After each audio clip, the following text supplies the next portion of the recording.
All right, freaking A. I think we're all set. You made it. Recording. All right, episode number 81. Oh my gosh, 81 episodes. The Short of Faith podcast, where we're having honest and necessary conversations that you might not be having at your local Sunday morning service. Conversations to challenge you and help you grow. I'm one of your hosts, Tech, along with Ray Green and Jay Blunt. And we got a special guest, first returning guest. Yes, that's the true. no good Pastor Shun Gonzalez. Wow, thank you. Before the podcast, Shun wanted me to make sure I referred to him as Pastor. So I mean, you call everyone pastor. You call everyone pastor. That's So what ain't nothing special. you say. Make sure you let people know I'm a real pastor. So In the presence of a real pastor, Fred and I should be demoted to deacon for this episode. Deacon Green. Are we not all ministers of reconciliation? Amen. Nope, you a pastor. Nope. Deacon. Pastor at One Shot Church. Pastor Shun, why don't you tell people about One Shot Church real quick? Be quick. All right. I mean, You got It's a one church. shot. You got one church shot. in Silver Spring Come on now. coming up on a year. Hey, what? When?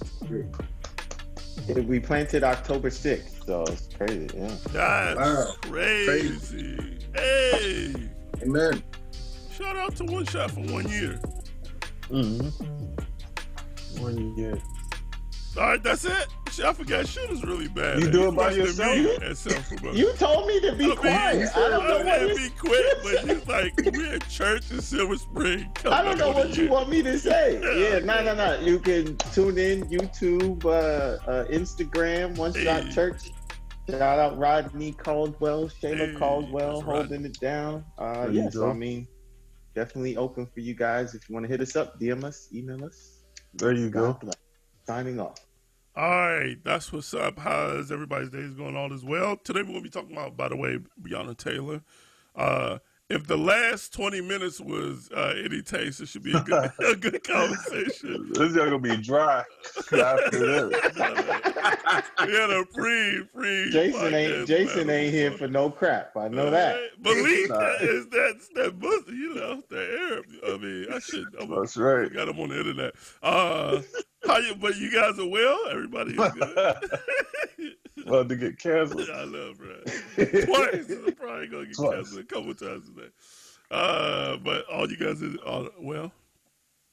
Yeah, everything's cool. Great week. Great week.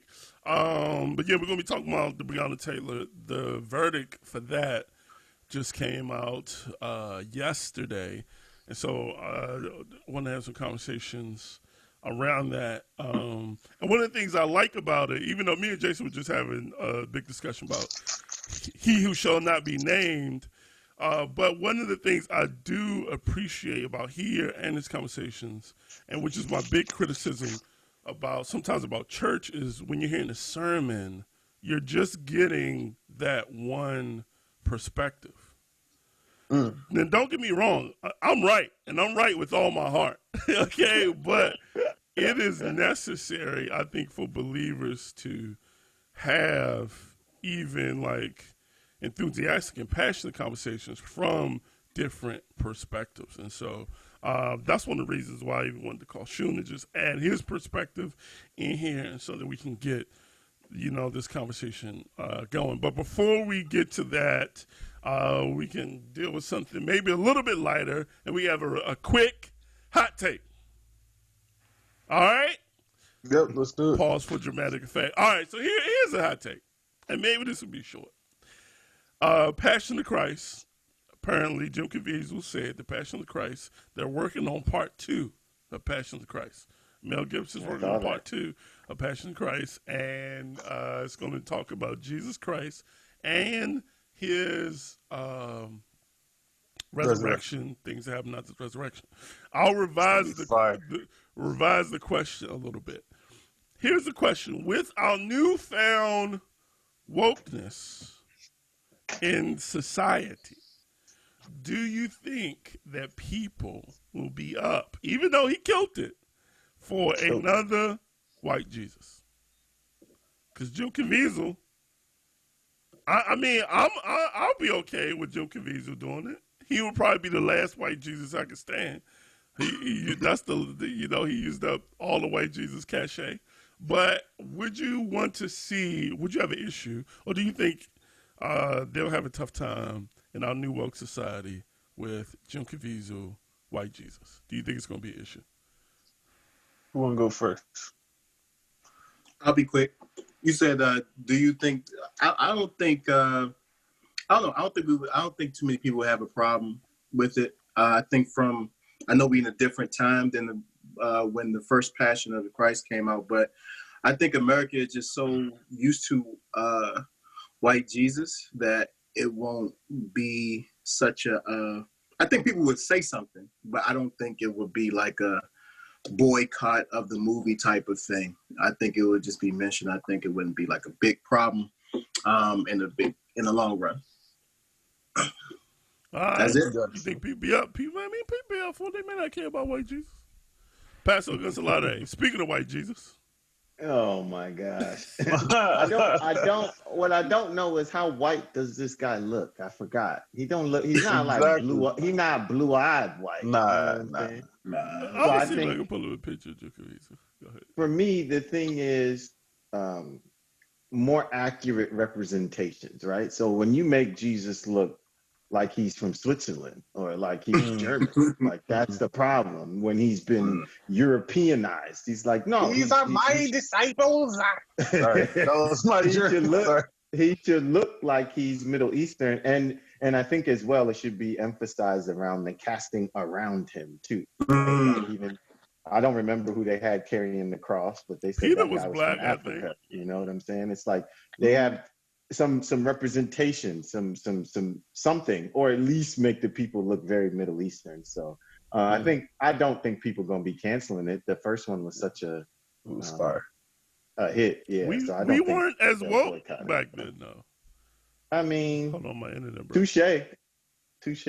But I don't think the movie. I don't think the movie's gonna go as crazy as they went with all the Sean King stuff or whatever was just happening with white Jesus. Yeah, for sure. Yeah, I'm down for Passion of the Christ. Passion of the Christ is the movie, period. Like you don't watch no other. Just like the Ten Commandments was the movie for the longest. Came on every Easter. Passion of the Christ was the movie. For there, he got it on. Passion of the Christ was the movie, and he played an amazing job. Everybody killed. Mel Gibson crushed this movie, and I'm all for it. I need everybody. I need this guy in it. Everybody. I even did a painting. Shun, did you get that painting of this one? Remember I did a painting? I don't remember that one.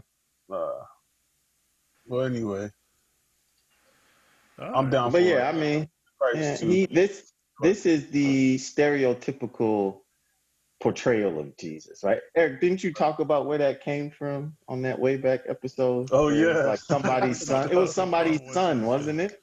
Yeah, it was like somebody's son, and he was a jacked up dude too. It's wild. Yeah.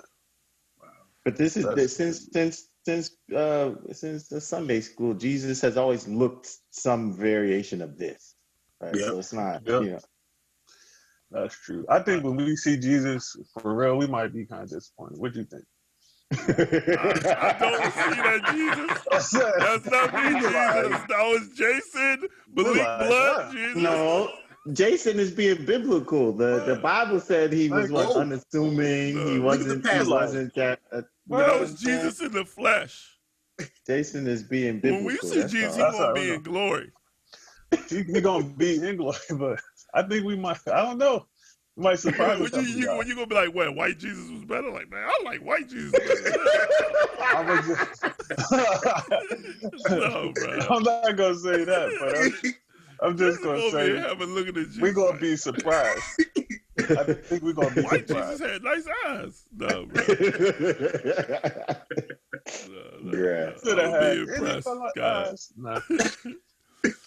I just think we're gonna be surprised. That's all. All right. You're going to be You surprised. think he's gonna have that long flowing hair and locks? Come on, bro. He's gonna be Man. balding like me. Bro, you just gonna snatch it from me. Come on, I don't think we're gonna get that bad. Yeah, I know. You know, We're going down the slope. I need to climb back up. Yeah. Back out there. Lord Jesus. You know, that's Jesus. But all right, who knows? Who knows? I think I don't know, I think it's a 50% chance. Listen, we've heard more ridiculous things than this out of the new era of, and some great things have come from our new wokeness or whatever, but for lack of a better word, but there's been more ridiculous things to come, and I would not be surprised if, Sean King, who was actually wild sometimes. I had to watch I wouldn't be surprised if, there was a thing when but Jim Caviezel, he can have my last white Jesus cachet. After that, was the Passion of the Christ big in black churches? Yeah, yes, man. It was big It was? everywhere. It's the staple. Like, that's the movie, man. I get it. It was so good. How come Christians couldn't make movies like why can't we do that? Mm. We had so many years it took Mel Gibson to do that on our behalf. Who's not even he's more of an actor. Like, he's done more acting than film making and directing. Like, Yeah. why couldn't we do that? Well, maybe because a lot of times, and I could be wrong, but do Christian directors or writers, do they try to cast Christian actors? Like, do you think that is like a thing of like, well, if somebody gonna play Jesus, they gotta have the walk, where Mel Gibson just like, man, if you can act, you can act. Yeah, if you white, you got nice eyes. Oh my You got God. the part. I think it was more the budget, man. Like they did this justice, like big budget versus like, yeah, them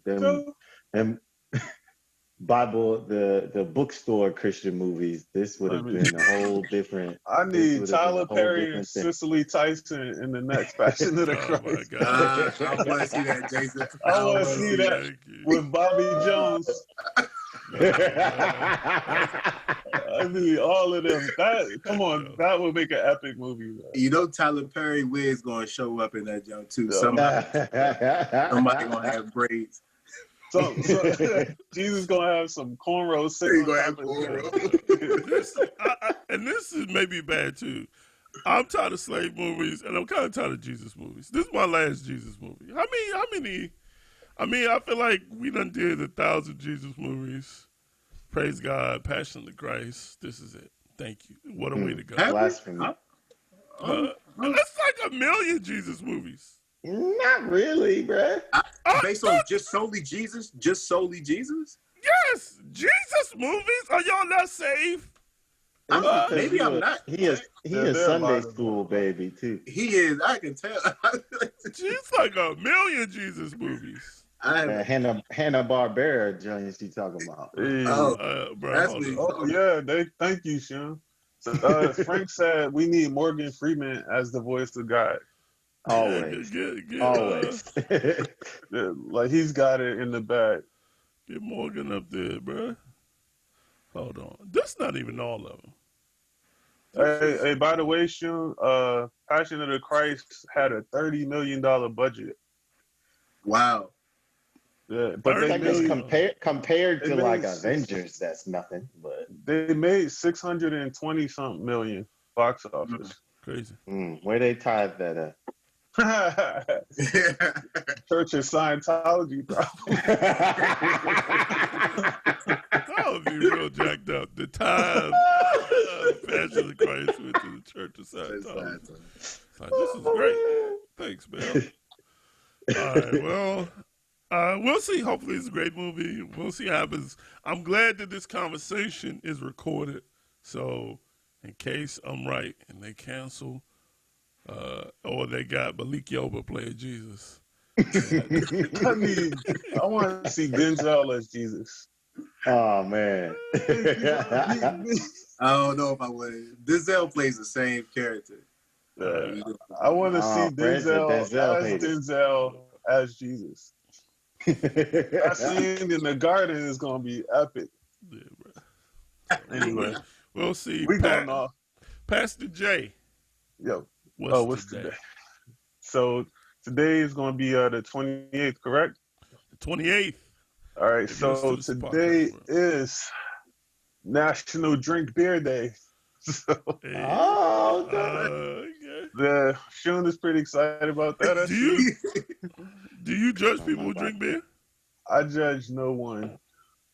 I don't judge people who drink beer. Nah, some people do. I leave people alone. Hey, man. National Good Neighbor Day. Hey. So, question State Farm. is, do you know your neighbors? No. No, never. I know one neighbor, but I speak to all my neighbors. I'm old school. I speak to everybody, but I actually have one of their phone numbers. Wow. My neighbor don't. I try to speak to them. They don't speak to me, but that's all. Well, I speak to everybody regardless. I try to, because when we were younger, you probably knew most of your neighbors. Oh yeah. The kids in the street and down the street or whatever, Yep. All right. It's National Strawberry and Cream Day. Strawberry and Cream Pie Day. Yeah. I don't know if y'all mess with strawberries and cream. It's disgusting. I am a fruit pie guy. I don't know how that came across, but shout out. Okay. Pause. I am a fruity pie. Fruit pie guy. And then National Family Day. So shout out to all the families out there. Schools are closed on Monday. It is? Schools are closed on Monday. Yom Kippur, I think. And, well, my children's school is closed. No. Does that mean you just not going to turn on the computer? Or what is that? I'm celebrating Yom Kippur. The teacher was talking to Eric, trying to help him to navigate his children's school. She was telling him, Yo, do you see the power button? Turn the power button. Oh my God. It's stressful. I was telling Fred, Maryland schools are smart, because if they would have just sent the kids to schools, then I would have been upset. I'd have been like, man, y'all crazy. But they let them stay home with you for a little bit. And then you're like, you know what? That's just a cough. They'll be all right. Maybe it's not so bad to send them in there. This is learning. It's no joke. No joke. Yeah, kids ain't going back to school till 2021 next summer. Next they August. might open. Maryland just got approved to open schools. But they're not going to open. Well, they do it by county. Montgomery County. Yeah, I think you got to do it by county. And Anne Arundel's sent this email. So I don't know. Maybe. Might not be 2021. I don't know if people feeling it, though. Would you send your kids to school? Today, I know how you feel about your children, though, so I don't know if that's okay. I love my kids, but I definitely would have sent them today. Fred, you sending your kids? We not ready. As annoying as this is learning is, we're not ready to send them back into school yet. How about you, Sean? Would you send your children? Nah. See? Too early for that. Yeah. Man, you just gotta put a mask on them, bro. I'm a Republican. Then again, they said the kids don't get sick really anyway. Supposedly. Yeah. Who made that rule? All right, don't get Jason Jones started. Don't get Jason Jones started. Who made that rule? Jason's gonna pop up with some coffee and just start yelling. I'm about to get in. Jason Jones started. I drink coffee before this started, so I'm ready. All right, but let's, without any further ado, let's get to it. We and it's kind of hard to know where to start. For anyone who doesn't know, we're recording this on Thursday. Wednesday, they just released, or the grand jury just came out with their findings concerning the Breonna Taylor case, and they decided to only indict one police officer, and they indicted them on wonton, which I didn't realize was a thing. Wonton Delicious. endangered. I forgot what it's wonton, son. Only wonton I know is wonton sauce, but it was wonton endangerment. You never had wonton sauce?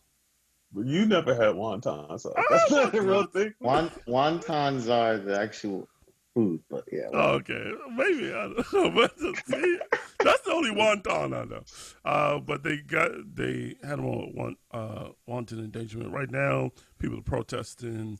A lot is going on, a lot of emotions, and so we have a series that we're kind of working on. But I do think as Christians, it is important to discuss these things, important to have these conversations.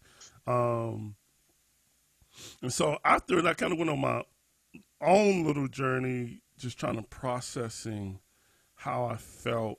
But I'm just curious, you guys' thoughts. What was your thinking?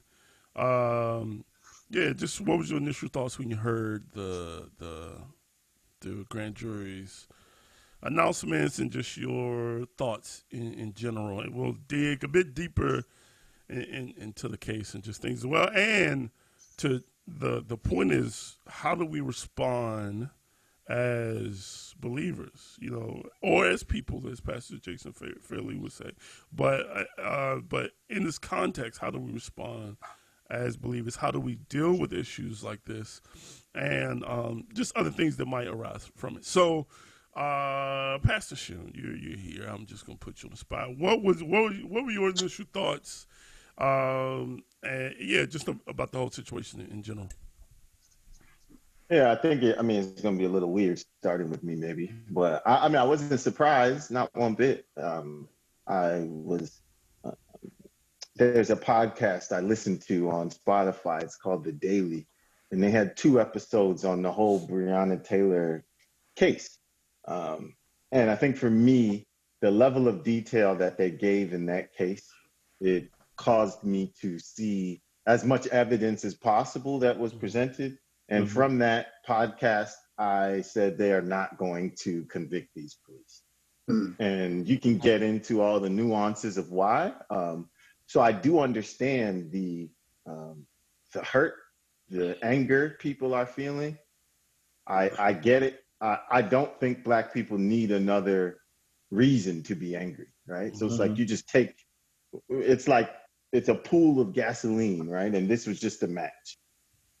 So another match, right? But my issue, or I guess my pushback, is to really ask people, is your response based on as much facts as we have, or is it based on secondhand information? And you need to be, I'm aware we're already angry, right? So this is just a tipping point. But I think as well, we should never be ignorant, So my pushback is, and I'll just leave it here, that I was not surprised.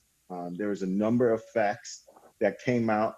I think some of the big ones are to understand when you ask someone about Breonna Taylor, which is very different from a number of the other killings, because there's no video, there's no body cams. But if you ask someone about Breonna Taylor, the narrative will most likely be the cops bust her door down. They didn't announce themselves or anything, and they just shot her in cold blood. And it's like, I think we've created a narrative, and it's important to balance it with truth, but to also understand the plight of Black people in America plays into this narrative. But we should as well bounce that up against facts. So they're not mutually exclusive. But yeah, I'll just leave it there for now. Man, we'll dig more into that. It's very interesting. Usually me and Shun, anyway. But Pastor Jason, what was your thought? I was not surprised. I knew what the verdict was as soon as I heard that they were putting up barricades. So the moment they started preparing, and they do this all the time, as soon as they know what the verdict's going to be, but they're just preparing for what may happen as a result of what we are going to hear, what we're going to hear. So I'm not surprised, and I'm not surprised anymore. I think I would have been more surprised if they had charged the police with something. They literally charged him for not shooting her. Like, if he had shot her, he wouldn't have been charged with anything. But he got charged for not shooting her, and or for those who the bullets that missed her. That's what he got charged for. Michael Vick's dog got more justice than Breonna Taylor. So it sucks. I think this is, I don't like, truth is hard to, like, what is truth anymore? Who's telling it? Mm-hmm. Who had the opportunity and the time to come up with a narrative that fit? Like, what is truth? Yeah. Like, you create the story that you want to create at this point. We've been lied to by so many people so many times. It's hard to tell who's telling the truth. And just because it's coming from a police or a court doesn't mean that it's going to be like, so what? Mm-hmm. People lie all the time, and especially if it benefits me. So what is truth? And I think the fact that there are no cameras and that this time it's just too much, man. It's too much, period. It's just too much, period. But to answer it flat out, no, I'm not surprised. I'm really disappointed, and it hurts. Not surprised, but it hurts. It's like, man. Pastor Green. To be honest, I've kind of taken a step back since our last deep dive episode after the George Floyd thing. I kind of taken a step back in as far as intentionally following every case or every killing that happened for myself. So as far as I knew about the Breonna Taylor case before, because this happened back in like March. Yeah, like back in March, but it wasn't known as far as everybody doing the hashtag thing a little bit for a while. So I personally, when I first heard about it, I read a little bit about it. I didn't read too much about it. And even after I didn't follow the case so much. And it's more so of kind of what Jason was saying. It's just like, who do you believe? I think everybody has an agenda, in my opinion, from a media perspective. And it's a part of me want to keep up and know things, but then the part of me feels like, okay, is what I'm reading, is it supporting the narrative? I know this is not big, but I just watched a great documentary on the social dilemma. Right. Yeah. And it made me, it's a crazy thing because, outside, I'm coming back to the Breonna Taylor case, but it kind of ties into it. After I watched that documentary, I've been noticing it before, obviously documentary, but even more so after watching the documentary, I really see a lot of this stuff, like a lot of stuff that comes across my way, media-wise, supports my point of view. Like, I don't have a lot of contrary point of views on my timeline. I see people angry about the different point of view, but I've never seen somebody express like a different point of view from myself. And of course, the articles that comes across my timeline are that. So it's going back to the case in general. I think for me, it's a sad thing because someone she lost her life at the end of the day, whatever the facts is. And before the podcast, I read more on the facts. I think the sad part is at the end of the day, she's not here. I think no matter what, I think at least it was reckless. I mean, that's the least that we could say. And I think that's a sad thing. But yeah, personally, I don't know how to process everything. and it's hard for me sometimes through processing. I kind of say, okay, let forget what everybody else is saying. Let me go see for myself. But it's even hard for me to do that because I'm like, even when I go look for yourself, you see various different points of views or facts on a certain issue. So it's just like, it's just hard to, like Shum said, there's no video. Like I think with George Floyd, like in a lot of different cases, you saw a video. Like you can't refute a video. But in this case, you have more so of word of mouth. You have this and that. So it's just very hard to. It's hard for me to be at peace with a lot of things with this case. But yeah, I'm just sad for her family. I'm sad that she's not here at the end of the day. Yeah, it's crazy and it's sad and it's emotions and feelings are so high. Yeah, I feel and I was saying this to I think Jason earlier. I partly feel like I too let Breonna Taylor down. I definitely think she did not get justice. There is a trying to figure out what to say, but like kind of like Shun alluded to, like when I originally heard the story, it was this big thing about no knock warrants that like they just bust down the door, and it was because there's no knock warrants, and then there was so much energy put toward no knock warrants that we need to stop these no knock warrants. This no knock warrants what got Breonna Taylor killed, and we need to arrest the cops and killers of Breonna Taylor. But they didn't. They actually did knock, and not that justifies her death.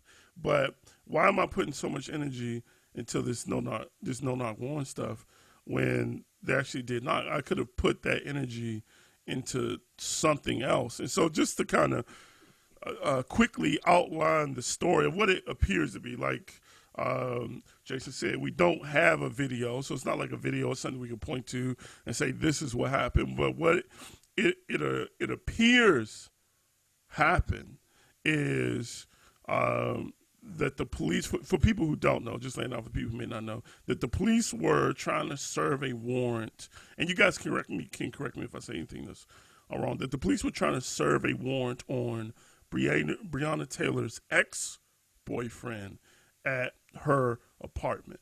And so she was in bed with her current boyfriend, Kenneth Walker. They went to bed. They had been together for like 7 years on and off. And during that time, she had dated this ex-boyfriend who had the warrant. And so, and he had came to the house before when Kenneth Walker was there. And so what happened was, or what appears happened is, they were in the bed. They hear these knocks at the door. They get out the bed thinking that it's her ex-boyfriend. They're screaming down the hall, "Who is it? Who is it?" Nobody's replying. They just keep hearing this knock at the door. He's screaming, "Who is it?" She's screaming, "Who is it?" Nobody's replying. He sees the door bust open.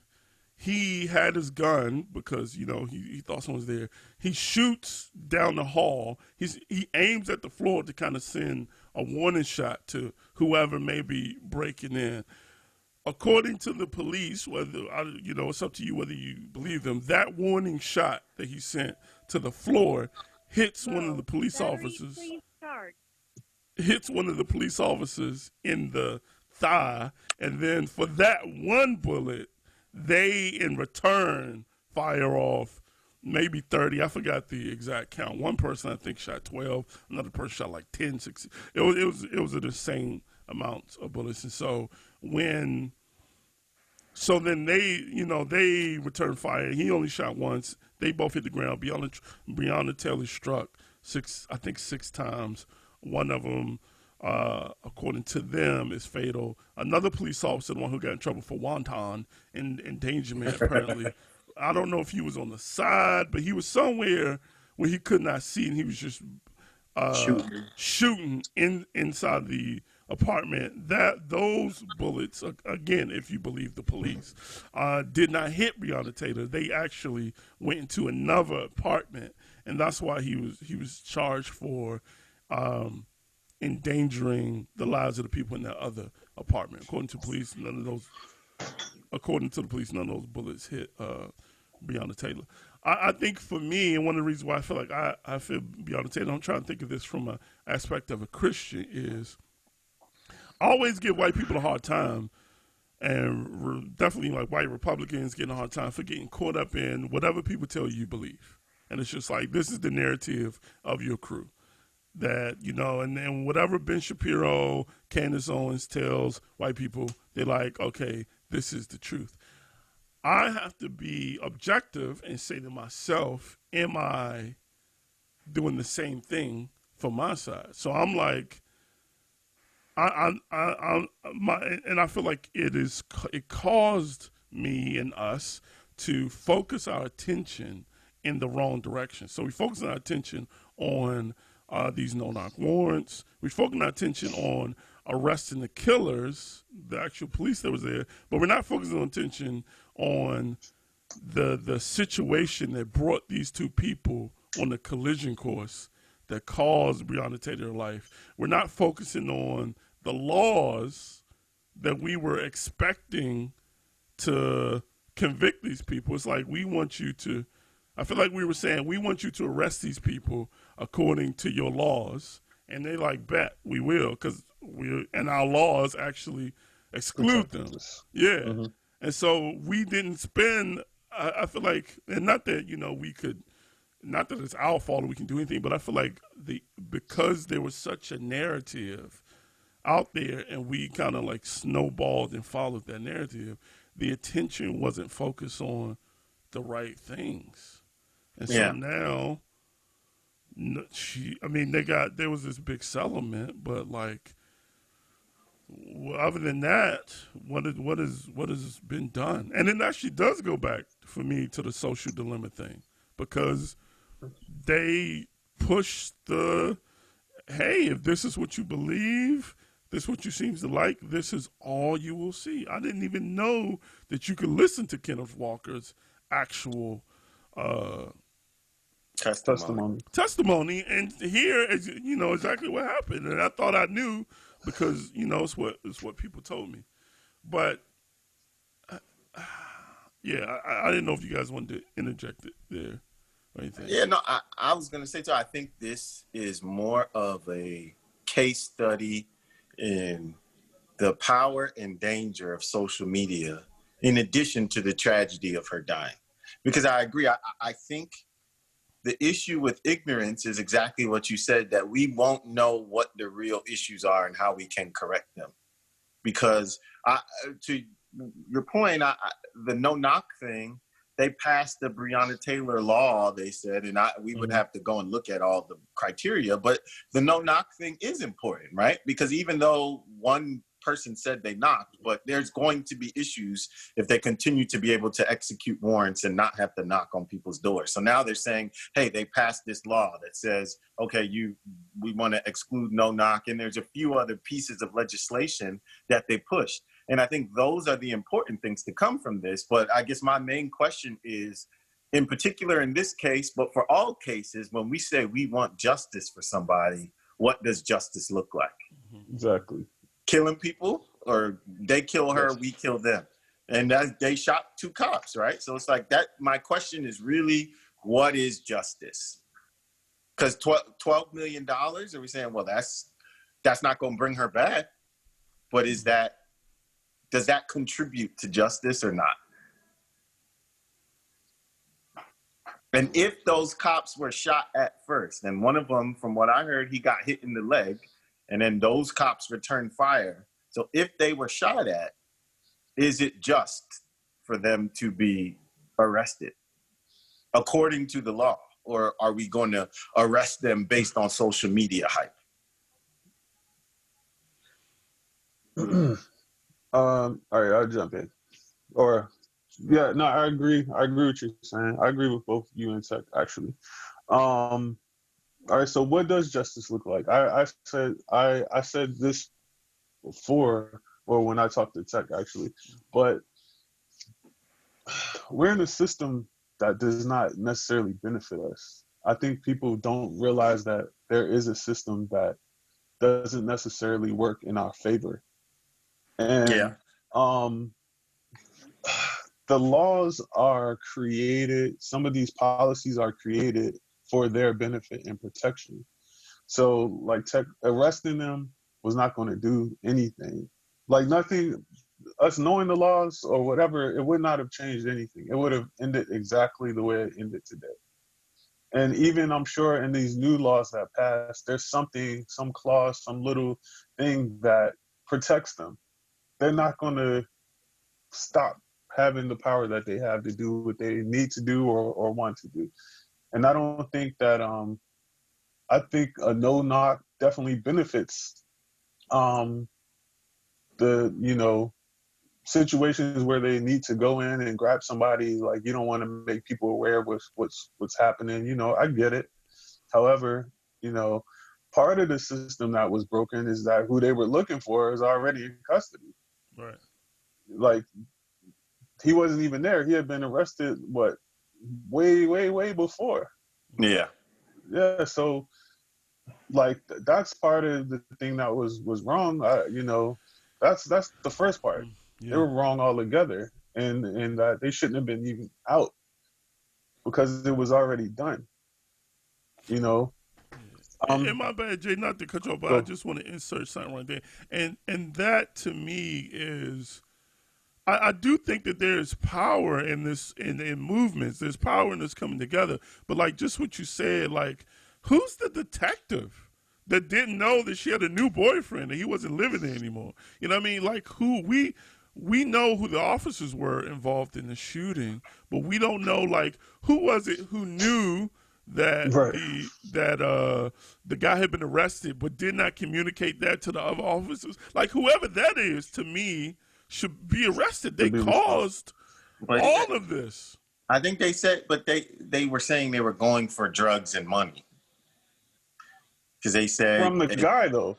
on the pot, and I would recommend people listen to, of course, Disrupted Faith podcast, yes, but this daily podcast because they have conversations with Breonna Taylor and the ex-boyfriend when he was in jail. And he's saying, yeah, you got that money for me, blah, blah, blah. So from those recordings, they tried to piece together that she has stashed thousands of his dollars from his drug, whatever, at her house. Right? And we can go even deeper into why are there drugs in the Black community? How much drugs was this guy actually dealing? Like, is he some sort of drug kingpin? Or are they nickel and diming because they want to meet some quota in a private prison? Like, we can go much deeper down that rabbit hole. But yeah, I mean, it sounds like they were looking for drugs and money to further the case they had on the guy they arrested. And I heard that they didn't find any, right? They said they didn't find nothing, yeah? They didn't find nothing, right? Yeah. Yeah. So the whole purpose of why that the whole reason for the justification of why they was there, it was null and void, right? It wasn't even there. Did you hear the recordings, or did they just say there were recordings? Oh, they play them. They play them. Yeah. Just curious. Yeah. And even with the, like, and I kind of get it. I mean, I get it. Like, okay, you have the right to defend yourself. Like, it's like if someone shoots one shot, 30-1, it seems a bit like that's something I would do. If you shoot at me once, I'm emptying my clip, I'm blindly just blah blah blah blah blah. Bro, you gotta reload and shoot again. I feel and from what I heard, they say one cop got shot in his leg, right? So where he at? You said what? I said, where is he? Yeah, he's the one that they saw. There was two of them at the door, apparently. So the one that got shot in the leg, they thought he hit some sort of artery. So he said, oh, I'm bleeding crazy. So he shot his gun 6 times or something. The other one shot his gun 10. Or something, some something of that sort, right? Yeah. And they said the issue, which came out from what I was listening to, they were saying like, oh, we don't know whose bullets killed her. And then the police in Louisville didn't determine that until they brought in the FBI, and the FBI said this guy's bullets killed her. Yo, So they like, all need to be fired because not one of them shot the guy with the actual gun. They all need to be fired. That's a mystery to me too, because the boyfriend, like, did he even get shot? No, he didn't get shot. He said he creeped like into a room and she was more exposed. So after he shot, he was able to scurry. So I mean, it's all very 30 tragic. bullets. You didn't hit one. You hit the wrong person. I don't know. That they need to be fired. Minimum. Yeah. But like, even if he could have been a baby, and I think they still would have got off. It could have been a child or somebody. I understand if Right. he did shoot first, the dude got shot. I even understand shooting back, but the amount of just like overuse, of course. That's not the freaking. That's not a Jackie Chan movie where when they be like, "Cover me," and the dude just start shooting. Like and that's what I'm saying. I feel like our attention, because I do think there's power in voices. I mean, the no knock warrant thing does have benefits. The law did get passed, but I think we got. I'm just say me got caught up in the snowball narrative that it's still wrong. It's still what happened to Breonna Taylor is still unjust. People should still be arrested. She still doesn't receive justice. But our attention in the fight for her justice, I think, was pointed in the wrong direction because we got caught up in following the social media narratives. I think at that point, two things. I think that people didn't know there was more information. One, people didn't look. And I think at that point, people didn't care. It didn't even matter at that point. So those three, people didn't know. And people just didn't care. At that point, it was like, when is enough enough? Like, it was just too much. It was too much. But I think if we don't care that there's more information, our ignorance will never lead to change. That's my issue. Is that we need the information if we want to implement change. And I think the more we look into it, like I stumbled upon it, but it was like live on YouTube when the Attorney General, the black dude, was giving the verdict. And I was actually like able to listen to him talk, listen to the detailed trajectory he gave of from the grand jury to what was passed to why is this one guy actually being indicted and brought on criminal charges. But to hear more information allows us as a people to not be ignorant. Because and back to Eric, even you were saying it again, like Breonna Taylor didn't get justice. What is justice for her? Well, let me ask this. I think Tech mentioned it before. Like, all right, so how do you get a wrongful death suit and then a conviction of nothing? Like, even if it's not murder, it's manslaughter, right? It's something. But even if it was unintentional, and I know that's not this way the system is set up, and I know that's not going to work, but that's like, they're the same thing. You don't do wrongful death and then no nothing. But I think would you and I don't know. I mean, and this is why I think it's counterproductive. I don't want to go against the movement that's going in the right way. But if he shot first and hit a cop, are they wrong for shooting back? So his shooting was justified as well. Which is why he's not in prison. According to, well, that's the thing. Like, I think that both sides have to protect themselves. If you know you come in someone's house at 12 a.m., you bang on the door, don't say nothing. It's early. You kick the door in, bust it in. You could be anybody. In plain clothes too. You can literally be anyone. So they were in plain clothes. Wow. So he should have shot. He was right to shoot. And legal gun. If you don't legal gun. I was about to say that. If you don't identify yourself, it's just like Fidel Castro, right? Is that his name, Fidel?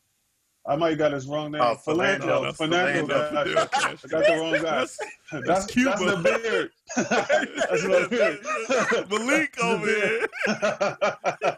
Shout Just out like to my friend Fernando. My Fidel. apologies. Rest in peace. My bad. Landro, he was legal, right? Yeah. Right. He was carrying. The guy asked for information, and he Right. went to get it, and boom, boom, boom, he's dead. Right. Yeah. So how did you like again? It's justified because he said he feared for That's his not life. But justified. That's see, but wild. neither one is justified But because if Philando Castile, and this is why I don't even know if it's worth it to. But my thing is, the how can we system not protects him. define it? How can we not define that as self-defense if they were if he shot at them but hit them as well? He hit one and then they What's good? returned fire. Right. I kind of get what you're saying, Shun, but I think even when you say what is justice for me, and again, I'm not a family member. I think a family would probably really is probably the only voice that matters on what is justice for her. But I think the fact that whoever again brought these two people here or allowed these two people to end up on this collision course that cost her life, I think needs to be held accountable. If I'm not paying attention and I accidentally hit somebody with my car, depending on the situation, I could go to jail. And that's just me with my car, and I can go to jail for negligence. If you cause this a woman to get murdered, you cause a shootout. I think whoever the parties are Yeah. that allow this to happen needs to be held accountable criminally. I think that there needs to be even when people say reforming the police or I forgot the word they use, but like the training that police Defunding. get. Abolishing. Yeah, abolishing the police. I think that there needs to be and I'm not a police officer, and so I get it. If you're a police officer, you come in the house, somebody shoots at you, you're gonna shoot back. But there still has to be some sense of training, or else I could literally just do it. I would do the same thing that trained officers did. If I go in the house and somebody shoots at me, I'm letting off blind, closing my eyes, That's spinning again around. so like again I mentioned this to you, like citizens have to be calm, they Right. have to be cool, they got to be collected, they have to be totally zen under completely stressful situations. Yeah. However, police officers who go through months of training, go through all of this stuff, Yeah. have the go to just be wild men and women. They're not held to the same standard as we regular people are held to. And they're armed. We are not armed in most cases. In many cases, we're not even armed. So I guess even though we're upset and you see people, being angry and being very what's the word? Uh, using their hands and arms to be expressive. Mm-hmm. Like we're still unarmed. We know we're unarmed. We don't necessarily have intentions of like we're not. What are we going to do? But though, how does that play out? And Were you don't they? even realize that you're not getting fired at. Like you gotta have some type of training to know to know like But they okay, do have the training, and I yeah, think that because they have the training, mm-hmm. there's no incentive. There's no incentive in place not to shoot people. All right, There's no incentive if the $12 million wrongful death suit is going to be paid out by the taxpayers of Louisville, Louisiana, wherever it is. They're going to have to pay for it. It's not going to come out of police pension. It's not going to come out of anything to do with the police. Those people have to pay for someone else's actions. So there's no incentive not to do the right things. I can do what I want and I won't feel a thing. I got protection, lawyers I don't pay for. I got it all and I'm covered. and I've been proven to be covered because my partners are doing it, their partners are doing it, and there's a whole system in place that protects me. There's no incentive not to do better. Right. And there's no clarity on what's better because according to the law now, they did. I What's mean, allowed? they did what would be the right thing according to the law and according to their training, which I think is the issue. And I get it as a police Except that officer. I guess at least from what I heard as well, the cop who he was outside of a door and Right. randomly shot 10 times into the house. Right. He's the one that's getting indicted, right? And I would say that is just to me. His actions were, yes, they were endangering, but they were ridiculous. If you're just shooting randomly into a house, right? And he was not the one that got shot at. They said he was outside the screen door and just started shooting into the house. If he shot her only, like every bullet didn't hit her. They said none of his bullets hit her. The one who's getting the endangerment. That's so backwards, bro. I don't understand that doesn't even make. But I feel like they had to do something, and this is their something. Somebody's got to get a slap on the wrist, so this is his slap on the wrist. It's so absurd. It's like, well, you want to? We'll put you on shooting a wall. How about that? Okay. No, I mean, it's absurd, bro. I think this case is tragic on both sides, right? Just, I think it was what Fred said to start. Like, man, she's not here. She lost her life. This was all very preventable. To Eric's point, like down the chain before all of this happened, there were some things that could have been done to prevent this matter, right? Was it necessary for you to bust through that door at that moment if the guy is already in custody, or is there another means by which you can get there if no one's in danger, no one is a violent criminal at that point, right? And are they perceiving Black people as the enemy, which would cause you to come at that hour, make it this thing, and all of this rise to that peak, right? Always. But also the nuance of the case to say, man, they returned fire and he shot them, and I think it's just there's no happy ending to any of it. And she did not receive medical attention. Right. That's the other thing. She didn't receive medical attention at all. Yeah. Yeah. Go ahead, Fred. You've been out the loop. Yeah, I mean, I was trying to look up something, but going to what Shun was saying and Tech, what you said, I 100% agree with you guys as far as knowing facts, right? Mm-hmm. But as I sit here and think, it's kind of hard for someone who is a community that is hurt and that has experienced things that the facts were on the person who's not here side. Like there was knowing, like we know, and they still got off. Like how many, like I'm sitting here I'm losing count of the names, right? Yeah. And too many. It's too many of these cases. And I guess to a community that is hurt, that and I don't know if I'm saying this right, but I'm saying more so I get it. Like it's hard to take a pause and say, what is the facts of these cases? Mm-hmm. Because how many cases did you take a pause and you saw the facts, right, and they got off? Very true. How many, like it's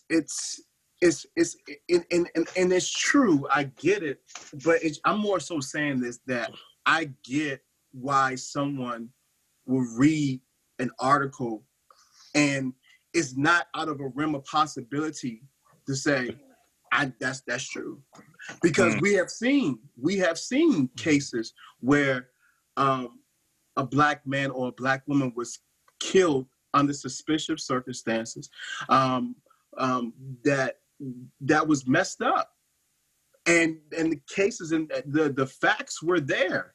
The facts were there, and it's like how is a community expected to take a pause and be reasonable when you're hurting, and you're not feeling like you're being hurt? Like, how many times have we had this conversation? How many times in the past, well, how long we've been doing the podcast that we had this conversation? Not about the same person. That's the sad part. We're not having the conversation about the same person. This is a whole different person.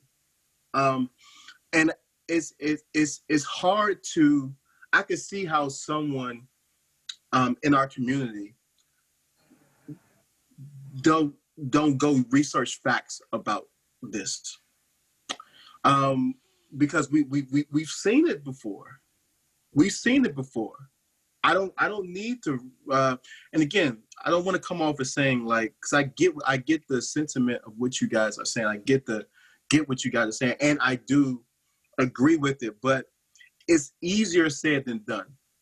It's easier said than done to be able to have that presence of mind as a community a lot. When, I mean, how many times do we just protested, just imagine, like, I'm just saying, like, we just protested this. Right. How are we here having to have another conversation? Wow. And then the question becomes like, well, we need to focus on more. I feel like in the process of trying to be rational and say, okay, let's not act out of anger. Let's make some law changes. In the process of, while people who are in places trying to do that, there's something else happening. It's just like, Right.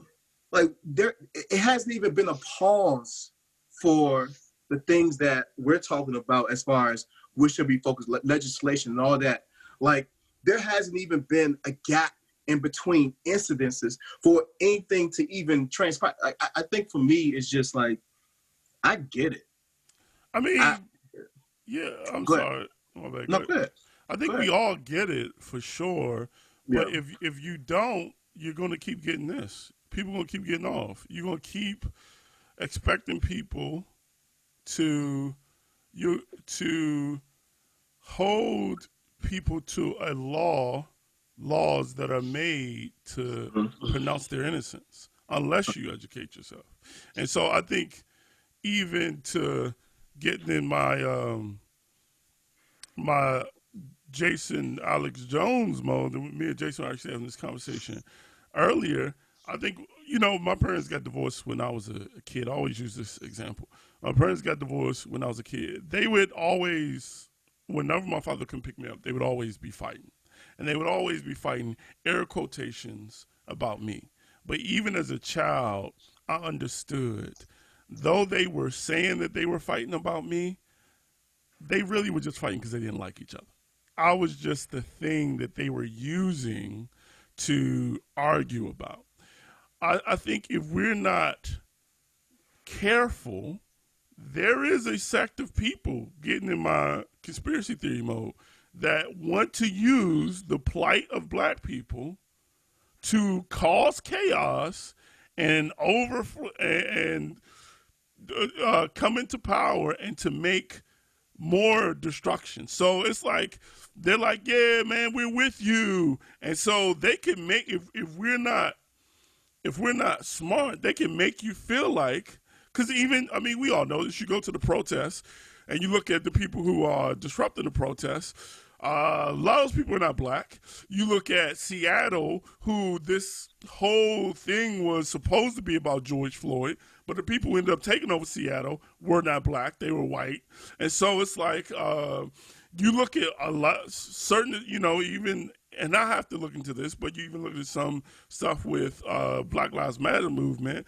Some people funding that are white. And so if you are not careful, people will commandeer your pain for their own purposes. And they will steer you in directions thinking that they're with you when they're not. And so if we And I get it too. I mean, I think we all get it, but and definitely even as Christians, coming from a Christian perspective, Satan will.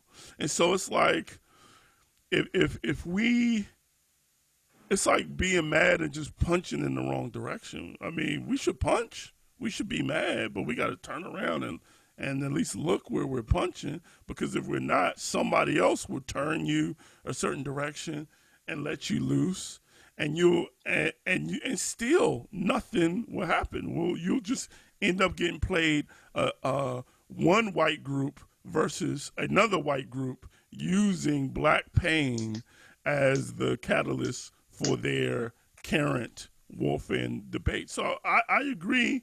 There is a lot of hurt and pain and disappointment from situations that were even more blatant as this, even more clear, or just way clearer. But we still have to, as a community, black, Christian, whatever, need to be able to say, hey, if we want to have real change, we have to be able to really assess the situations that we're dealing with.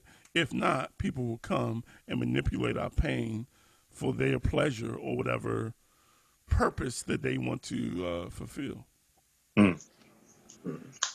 Pastor Jason, would you want to say something? Nope. I just But you look, I saw your beard and I was like, no, thank you. Has that effect on people? No. No. I mean, I think that that's definitely a possibility that could happen, and people.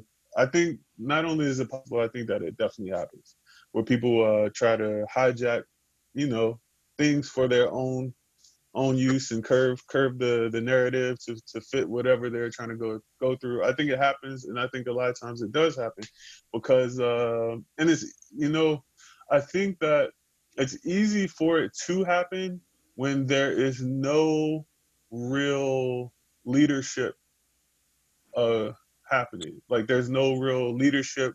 People are just out angry. There's no real system. There's no structure. So Yeah. when there's no structure, it's easy for people or anyone to infiltrate whatever is occurring for those things to happen. So there has to be systems and programs in place and organization and organizing in effect in order to help prevent some of those things from occurring. So I definitely think that it's possible. I think it happens. As far as the justice thing goes, I personally think that there is no justice to be had. I'm just going to go all the way left. The way things are going now, there's no justice to be had. I just don't think, I think that it's going to take some supernatural, things happening. I respect those who are trying to get policy changes and things of that nature, but I really cannot see the current police force, the way things are happening right now, to change so much that they now become responsible. They've been so irresponsible for so long. It would be too much like right for it to happen. So the justice that we're screaming for does not exist. And we get let down when we don't get something that's not there to be had in the first place. It's my opinion. It's harsh, but that's my current status. no problem. It kind of touched on that when you said it would take something supernatural. I guess my final question or kind of final lap here would be, Shun watching the game, by the way. he is, man. He don't care. He like, Am I wrong? he watching the I'm a Dolphins. Dolphins fan, guys. Yeah, he Forgive me. watching the Oh my God! Dolphins. God knows, Brother, you God are knows donkey. my heart. Is that what that thing is on the top of your head? A dolphin. That's not a Dolphin. Your blowhole. Go ahead. As My bad, Christians, how should we respond? Not just and again, it would be obviously as people, but we just saying specifically as Christians, what part do we play as the light of the world at times like these? Because I think a lot of Christians have become by their own actions, in my opinion, irrelevant at times like these. Nobody want to hear from you. You have nothing to offer. You traditionally have nothing to offer. And so, but if we're trying to bring change to that, if we're trying to do something that is significant, and for not, like for God, I feel like sometimes and I'll just say for me, I get so caught up in the injustices, which I think needs to be dealt with, because I think that God does have something to say and does want these things corrected. But even, again, just speaking for me, I get so caught up solely in that I don't even be thinking about God's perspective. It's just like, no, we need to fix this. And so I don't think that those things have to be mutually exclusive, but I think that as Christians, we do have to, even when we want to charge forward in a certain direction, turn and say, okay, this direction I'm getting ready to charge in, is this where you're going? Is this where you lead me? So I guess as Christians, where do we fit in at a time like this? Pastor? I think don't we all love the Lord, amen. One thing is the traditional, stereotypical, modern response of Christians is to retreat when anything outside is going on. And I think the push now is not to retreat, but to engage. And that would be when conversations are being had, when we're interacting with people we work with, when we have, like Jason said, do you know your neighbors? What does it look like in your community to get involved? Hey, in your local jurisdiction, are you aware of the political things going on? But find some place and don't push away from it, lean into it. Because I think the Christian approach is to mourn with those who mourn, rejoice with those who rejoice. So what does mourning with people who mourn right now look like? I think sometimes mourning, especially me, like I'm not an emotional dude. I'm just like emotions. No, I'm cool. I'm good. But it's like to actually, sorry, I'm getting a call. So to actually lean in and have conversations with those who are mourning. And so I think that's the first part, to actually empathize, to feel what people feel. And then I think the second part is to respond with wisdom. And I think the wisdom, it comes from a foundational understanding of who God is. To Jason's point, I don't think there's two sides. I think justice is not going to come this side of heaven. But the second part is people think they're more just than God. If God doles out all punishment, what goes unnoticed that's wrongdoing that God sees? If he sees the entire world, right? So what are we looking for from a Christian worldview, Christian perspective? If our God is just, he has to be a right judge, right? So what am I trying to exact that I believe God can't do? And I really do think, especially from viewing social media, that we believe that our standard of morality and rightness and justice is higher than God's. When the fact that people even feel injustice in their heart, it speaks to the Creator's imprint upon you. That quest for justice is not something that originated with you. It's something God put inside of you. But why do we think it stops with us? And I think that's my real push. When we keep talking about justice and we leave God out of it. When God literally, some scriptures, with Romans 12, he's like, for those who keep doing evil, what did he say? Like, give them some food, do something. And he's like, when you're praying, it heaps burning coals on their head. What does that mean? I don't fully know. But it looks like God is saying something about the fact there's an aspect of justice to leave to me that we can't exact for ourselves. And we never will be able to this side of heaven. And that's just my vantage on it. Yeah.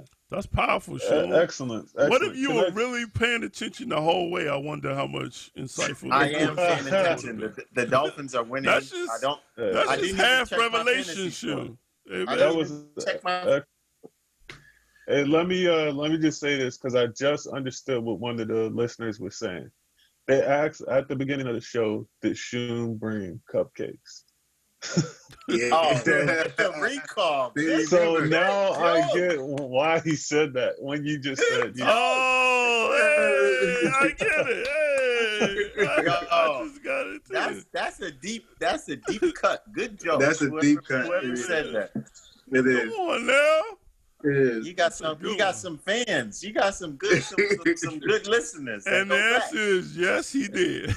He just brought him just now. We were waiting for him, and he just brought him. it doesn't. Oh Lord. That was excellent. That was. Anybody else? Jason's rubbing his little Muslim. I'm man. waiting, bro. Okay. You a hater, bro. I am. Why don't you? I Hey, am. take off your shirt. Your chest look just like this. I am. I'm a hater. I'm Rub your hating. chest. I'm hating. Just right down the middle. This is what he got. I'm hating. I can't wait. I seen him at the gym. They make him wipe off the equipment twice. I got nothing for you. I'm just a punching bag. You got a little. Uh, My bad. all right, Nah, that was I excellent. bet. Excellent. That was. Amen. Well, Pastor Shun, I think you and the Dolphin gang have summed it up. Summed it up correctly. All right. She was like, let me stop smoking cigarettes and watching the Dolphins game and actually pay attention for 2 minutes. Amen. Thank you, Pastor Shu. But yeah, I mean, it's a deep conversation. There's so much more that can be said, so much more that probably will be said in the future. I think, again, to Pastor Shu's point, as Christians, we definitely need to engage in this conversation. One of the reasons why we wanted to pause the series that we were working on and kind of deal with it, even though, again, the phrase point, we've had several conversations like these even this year. So it's it is wild and extremely unfortunate. Wild and extremely unfortunate. So next week, can I real quick? I'm sorry, 2 seconds. I think from a biblical perspective as well, is our hope that this world gets better. When the Bible speaks to things getting worse, right? I may be a bit pessimistic and cynical, but I don't think racism is stopping this side of heaven. My thing is this, that there, in the midst of our suffering, it is the Christian's job to still hold on to God being good and things. And I do believe we can make things better this side of heaven, but are we expecting something? And I think this is where people become disillusioned, not just with life, but with God, saying, God, things keep happening. This keeps happening. This keeps happening. And I think God's like, I told you, in this world, there will be hardship, but I have given you peace. And I think that is the wrestle where there's a conflict between stuff keeps happening and it's getting worse and it's in your face and it's on social media, yet God's goodness has to still be there. So what does the Christian do with those two things? And I think far too many Christians are just leaning into, oh, God's not, he can't be good, because if he was good, this stuff would not keep happening. Yeah. I think all right, so I did have an idea, I just forgot, but that helped me remember. I think our position is like, we can't get caught because things aren't, I agree with you, Shun. I don't think things are necessarily going to get better. I kind of hope that they will, like I just do. I don't believe that they will, but I just hope, you know what I mean? Yeah. And I don't think that's unnatural either. No. You know, it's like, you know, you're not going to get the PS5, but you still want it a little bit. So it's just kind of something that's in us to hope that good things will happen.